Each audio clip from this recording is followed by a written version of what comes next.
Hello, everybody. Tracy, Mrs. JDog Flanagan with you here today. I'm the co-founder and senior vice president at JDog Brands. Welcome back to another exciting episode of Tactical Treasures podcast, powered by JDog and Vet TV. Our podcast gives veterans, MilSpouses, active military members, and military family members a voice in the veteran space to speak about their service, how they're affecting their communities post-service, and a tactical treasure that they share with me that has impacted them in their military career, business, or life. Today, I'm very excited to be speaking with Amanda Huffman, who is an Air Force veteran, active duty MilSpouse, professional writer, podcaster, and the mother of two boys. Amanda served for 6 years in the Air Force as a civil engineer, and while in the Air Force, she was deployed to Afghanistan on a provincial reconstruction team where she helped with the nation building of Afghanistan. Then Amanda decided to trade in her combat boots for a diaper bag and went from airman to mom. Today, Amanda shares her story and experiences with the world, providing insight, resources, and encouragement to her fellow women veterans and other women in the military community. Hello, Amanda. How are you today? I'm doing great. I'm so excited to be here. Thanks so much for having me. Well, we're excited to have you. Thank you for your service, ma'am, and your continued service as a MilSpouse. And so I'm really excited to kind of know what prompted you to join the Air Force. So September 11th happened, my senior year of high school, and it was kind of an eye-opening realization that the military existed. I feel silly saying that, but at the time I lived in a small town and the military had no touch on my life. And so I didn't really know that that was really an option. And then September 11th happened and the military activated, and in history class, my history professor was putting like all the different articles that were being published, and it kind of opened up the idea of joining the military. And I'm an introvert, so it wasn't an immediate thing. It took me a while before I finally started to look into it, but that was the turning point that opened up my eyes to it. And then I ended up learning about the Reserve Officer Training Corps program in college, and I did that, and that led me to the Air Force. Wow. I love that. That's a great segue as to how you kind of got started and got interested in the military and wanting to serve the country. That's awesome. Yeah, that September 11th was profound, I think, for so many Americans. Yeah. And is there a point of your service that was particularly impactful or something that really meant a lot to you in serving? I think deploying to Afghanistan was probably the most pivotal and impactful. Not only was it, doing what I kind of expected, going overseas and supporting the military and their mission to fight, the war that had kicked off when September 11th happened. But also I deployed with the Army, even though I was in the Air Force. And so I was doing convoys in Afghanistan in 2010, not really expecting that's what I would be doing, but it really pushed me to go outside my comfort zone and learn a lot about myself, learn about people, and just have a really impact on the rest of my life moving forward. Right. Yeah, I'm sure that was quite a different experience for you. So now you're a MilSpouse serving alongside your husband. What was the transition like? And I have to say that I have spoken with, women like yourself who once served as a veteran and now they stepped away and now they're a MilSpouse. So I understand that transition is unusual and a little different. So how was that for you? It was really hard. My husband actually was at training when like everything was happening, and I was struggling with being a new mom, struggling with my husband being gone, and then struggling with this loss of identity. So we're like all these challenges happening all at once, and I kind of felt blindsided. I didn't realize how much the military meant to me as a person until it was gone. And then it was gone. And I was like, wait, what just happened? I didn't realize that was like so pivotal to who my, who my individuality was. And I really struggled with who was I now that I was out of the military, and what was I supposed to do, because I felt like I had given so much to our country and then I chose to walk away. And so there was lots of shame and guilt for not continuing to serve. And so trying to come through that while also dealing with the challenges of being a new mom and having a husband in the military who wasn't at home. Right, right. And I understand that everybody struggles with that identity factor. Our veterans get out and they have to almost figure out what life looks like and who they are without the military. And I know that that's a struggle, but also too, I think, a MilSpouse, that is a struggle for a lot of reasons as well, because I think since you've already been a veteran, it's almost like you know too much. Right. And I equate it to like the doctor that then gets sick and has to rely on other doctors and is already in the medical profession. It's harder, I think, because they know they almost have too much information. So I'm sure you probably felt that as well. But a MilSpouse too, though, that is an identity all in of itself. So hats off to you for that, because our MilSpouses are truly the backbone of the family. And they multitask and they do so much in support of their spouse. It's just amazing. So there's no shame in that, man. I'll just say that. Yeah. So you have a lot of current ventures going on, and you are actually the host of your own podcast. It's called Women of the Military. I would love to hear about that, and who are some of the guests that you've interviewed and who have really had a profound podcast. Yeah, so the podcast idea started, it was originally focused as a blog series and it was started with deployments, but when I started hearing stories of deployments, they all seemed to be coming from women and they had these amazing stories. And so that was where the idea of focusing on women came from. And through that, I've learned so much history about military women. I think that's been the most pivotal thing, is like getting to interview people and learn about the women of World War II who I had very little to no knowledge. I mean, I knew Rosie the Riveter, but I didn't realize like women were pilots, women were serving in the military, women were going overseas to support soldiers as nurses, and the 688 who Sword of the Mail. There were so many different things that women were doing to support the military in the 40s, and then those women came home and a lot of them wanted to continue their career, but they got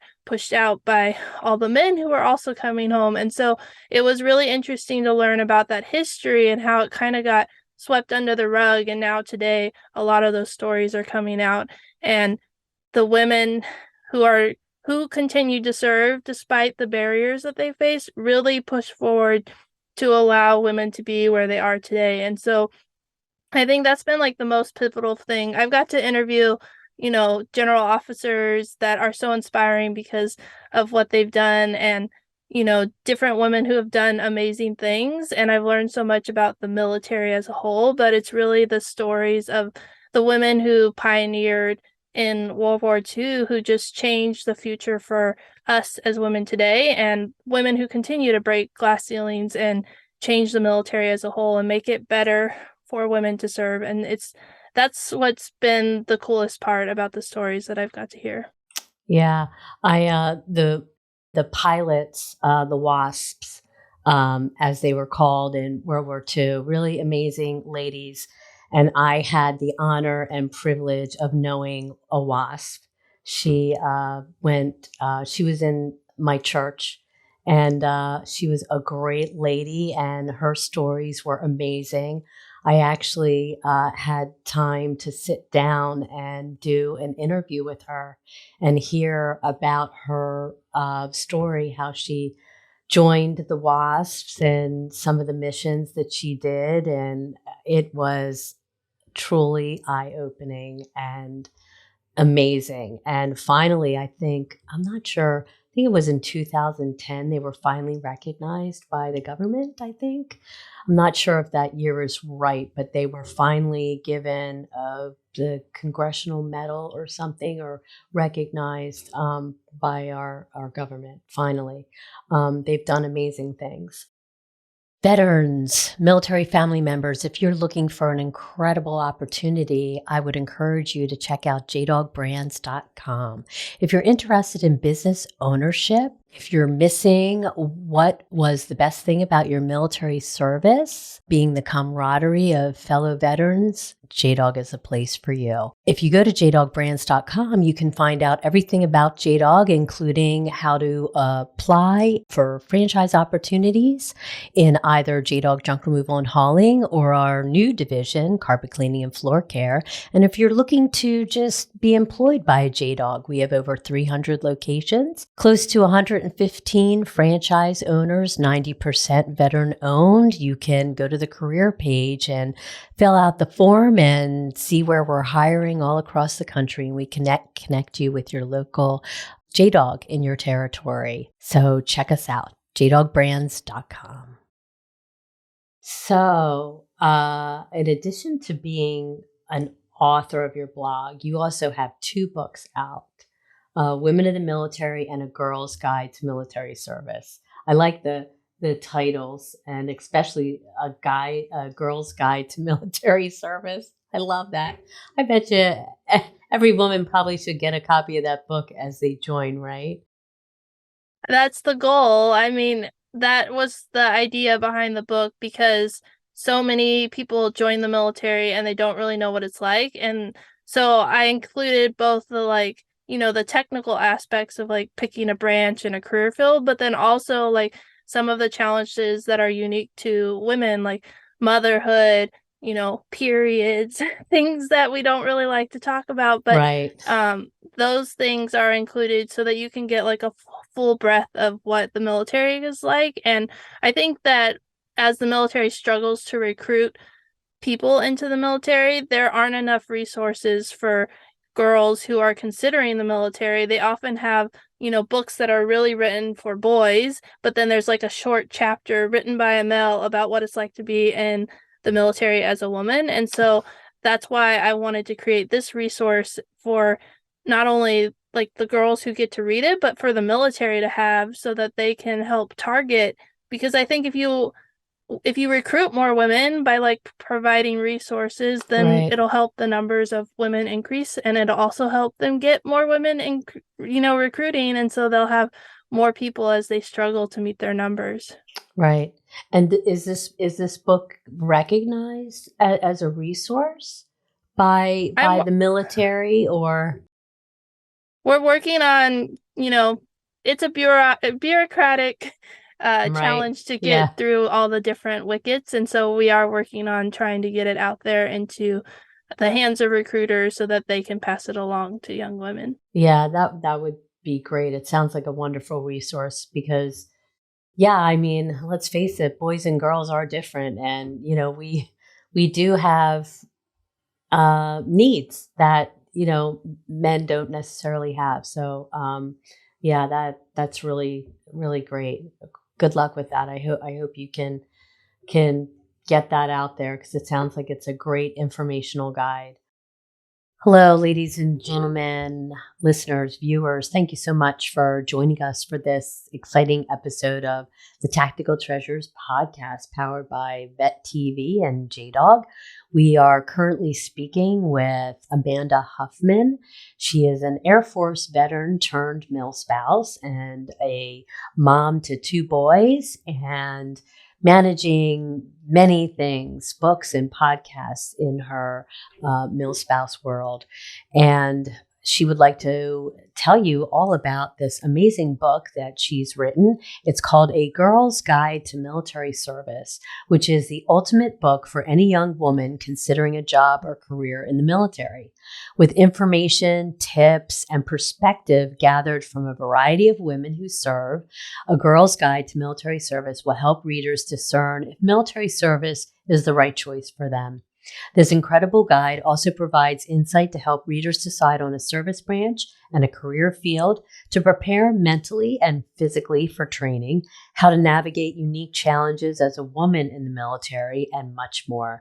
You can find A Girl's Guide to Military Service for purchase on Amazon as well as Barnes & Noble.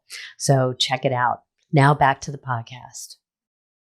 So let's dive into your treasure. I'm really excited to hear what your treasure is. What would you like to share?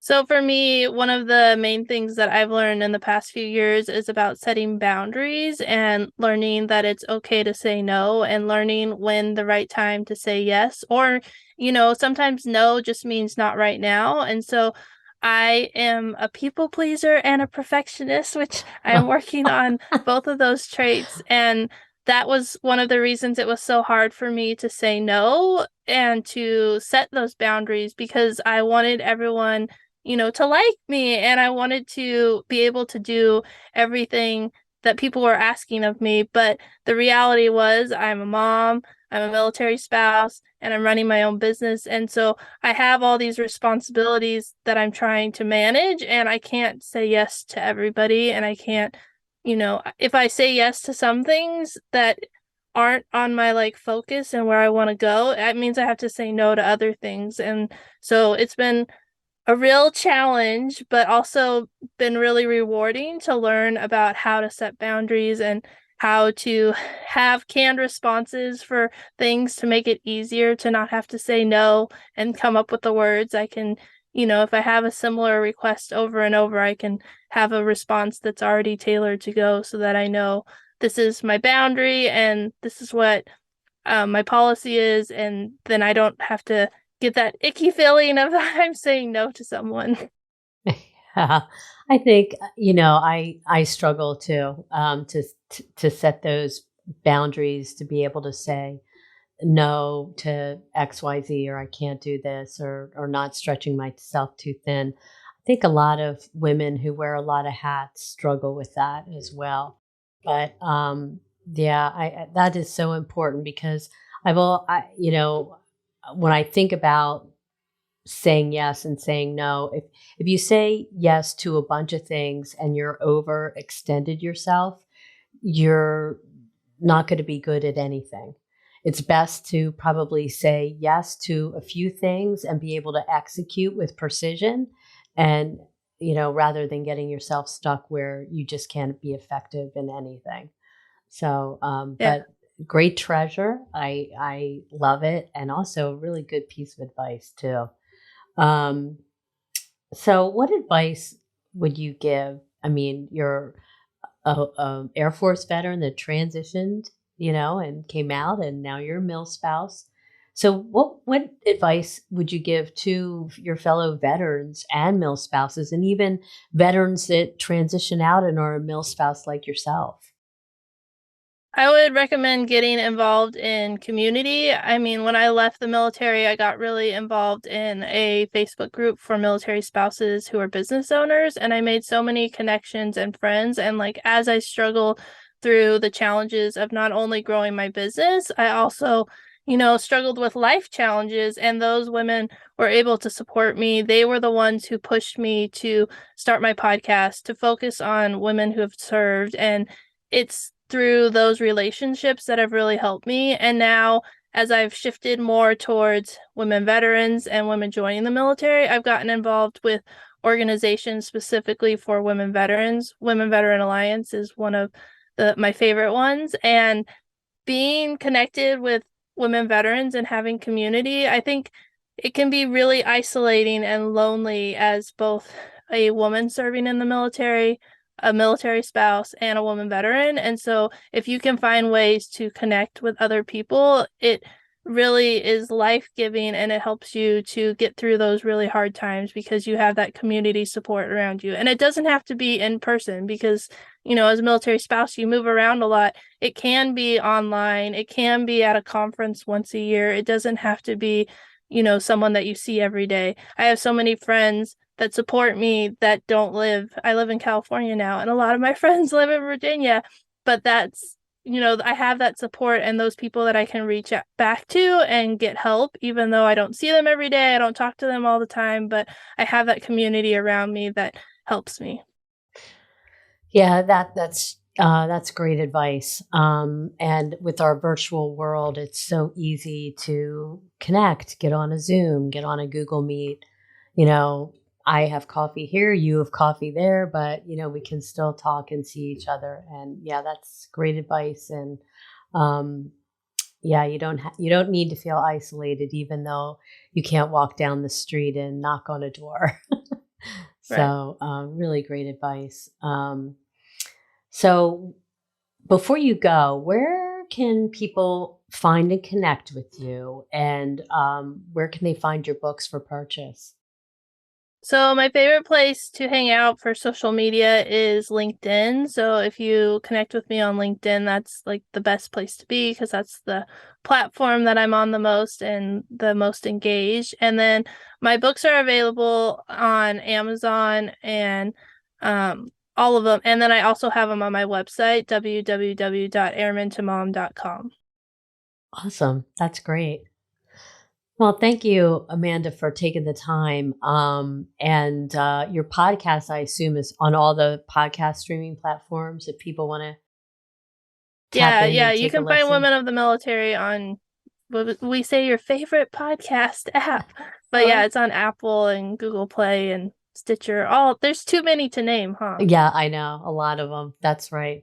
Okay, awesome. So thank you so much for taking the time to talk to us about everything that you're doing. And it sounds amazing. And so happy for you with everything you have going on. It sounds really amazing. So, Thanks so Oh, yeah, sorry. so just hang in there. And it was great to talk to you. And we met at MIC, and I don't know, I think we're going there next year. Maybe I'll see you again there. Yeah, that would be great. Thanks so Yeah. much for having me. Oh, you're welcome. Thanks so much, Amanda. Take care. Thank you, viewers, listeners, for tuning into this wonderful episode of Tactical Treasures podcast powered by JDog and Bet TV.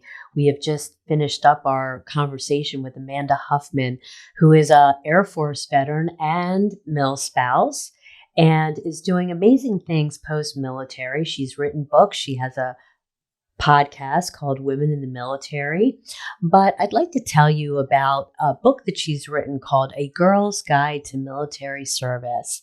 It is the ultimate book for any young woman considering a job or career in the military, with information, tips, and perspective gathered from a variety of women who serve.